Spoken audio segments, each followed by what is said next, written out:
एक नगर का सेठ अपार संपदा का स्वामी था। एक दिन उसे अपनी संपत्ति के मूल्य निर्धारण की इच्छा हुई तो उसने लेखाधिकारी को बुलाकर आदेश दिया कि मेरी संपूर्ण संपत्ति का ब्यौरा दीजिए। सप्ताह भर बाद लेखाधिकारी ब्यौरा लेकर सेठ की सेवा में उपस्थित हुआ और बताया, सेठ जी, मोटे तौर पर कहूँ तो आपकी 7 पीढ़ी बिना कुछ किए धरे आनंद भोग सकती है। सेठ जी को यह चिंता हो गई कि इसका मतलब उनकी 8वीं पीढ़ी भूखी मरेगी। चिंता और तनाव में भूख भाग चुकी थी।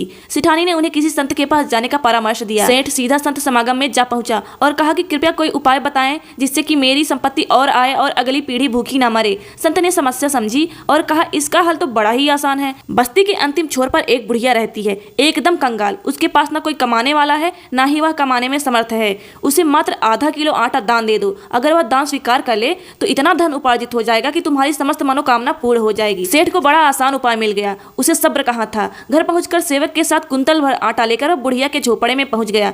बूढ़ी माँ ने कहा, बेटा, आटा तो मेरे पास है, मुझे नहीं चाहिए। सेठ ने कहा, फिर भी रख लीजिए। बूढ़ी माँ ने आग्रह स्वीकार नहीं किया तो वह बोला, अच्छा, कुंटल नहीं चाहिए तो आधा ही किलो रख लीजिए। बूढ़ी माँ ने कहा, आज खाने के लिए आधा किलो आटा मेरे पास है। सेठ ने कहा, तो कल के लिए रख लीजिए। बूढ़ी माँ ने कहा, कल की चिंता आज क्यों करूं, जैसे हमेशा प्रबंध होता है कल भी हो जाएगा। सेठ की आंखें खुल चुकी थी। सेठ की आंखें अब खुल चुकी थी। उसने सोचा, एक गरीब बुढ़िया जो कल के भोजन के लिए चिंता नहीं कर रही और मेरे पास अथाह धन संपत्ति होते हुए भी मैं 8वीं पीढ़ी की चिंता में घुल रहा हूँ।